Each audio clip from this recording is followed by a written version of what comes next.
Mainit ngayon pinag-uusapan ng desisyon ng Korte Suprema na tuluyang pawalapisang impeachment ni Vice President Sara Duterte. Isa sa mga dismayado sa desisyon, si Senate President Tito Soto.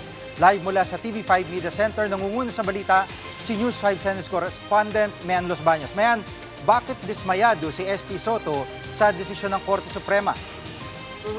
Gigi, pinahirap daw kasi at binago ang proseso ng impeachment base sa naging desisyon ng Korte Suprema.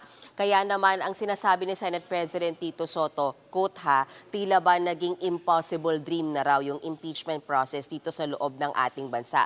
Kung pagbabasehan kasi itong final decision, itong recent decision ng Korte Suprema sa impeachment complaint laban kay VP Sara Duterte, nagdagdag sila ng tila ba mga kondisyones para masabi na constitutional ang isang impeachment complaint. At dahil nga nagdagdag sila, ang pananaw dyan ni Senate President Soto, tila ba na bago yung ilang probisyon ng saligang batas na tumutukoy sa impeachment process. At yan yung pinalaga ng leader ng Senado. Tahasang sinabi ni Senate President Soto na walang kapangyarihan at walang otoridad yung mga maestrado na baguhin anumang probisyon sa loob ng saligang batas kahit pa yan yung parang effect lang nung kanilang desisyon dito sa impeachment process. Ang tanging may kapangyarihan na mag-amyenda ng konstitusyon ay ang mga miyembro ng Kongreso. Kaya ang sinasabi ni Senate President Soto, aba kung ganyan lang ang nangyayari, ituloy na lang talaga yung pag-amyenda ng konstitusyon. Kaya kung dati ayaw daw niya yung charter change, ngayon bukas na raw siya na suportahan yan. Narito ang bahagi ng pahayag ni Senate President Tito Soto.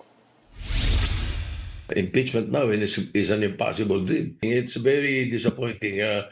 I have read some of the comments of the legal luminaries. Talagang wow, ibang klase to.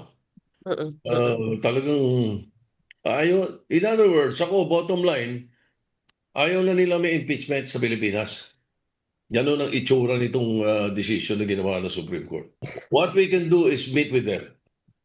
I mean, Congress, House of Representatives. Ang nakikita ko na outright solution dito, which could not be called outright, palitan na natin konstitusyon. I will not push, I will support. At may specifically yung hindi nagustuhan ni Senator Soto? Kasi ang sinasabi niya, tsa-tsa, parang tatalo na agad doon. Pero di ba sa isang banda, kung ayaw nung top level ng mga politiko dito sa isang nakaupo, madali nilang pa-impeach kasi magkasama-sama lang sila eh. So, ang takbuhan naman, Supreme Court. Di ba parang ano ba talaga yung gusto nila mangyari? Ano yung specifically hindi niya nagustuhan dito?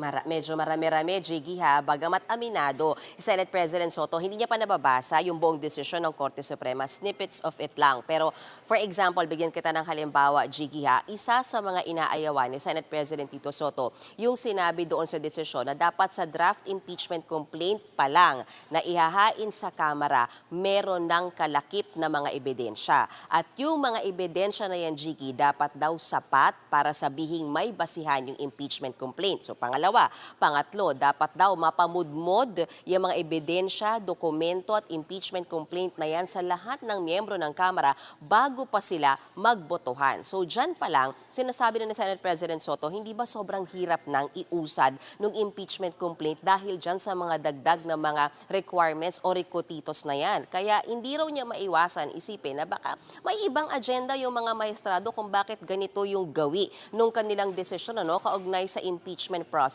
Tatandaan natin, kabilang sa mga pwedeng ma-impeach ay mga maestrado. Baka daw makinabang, may tanong sa kanya, pwede bang makinabang yung mga maestrado sa mas mahirap na impeachment process para mas mahirap din silang ipa-impeach? Narito ang pahayag ng Senate President Tito Soto.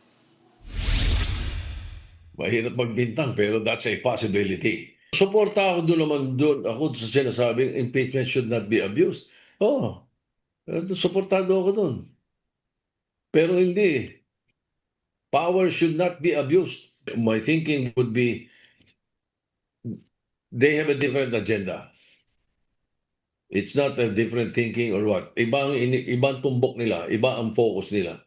Siguro. Kaya ganun ang nangyari. Or hindi nila pinansin yun. Or hindi nila gawa. May anong pananaw ng ibang mga senador tungkol sa usaping ito?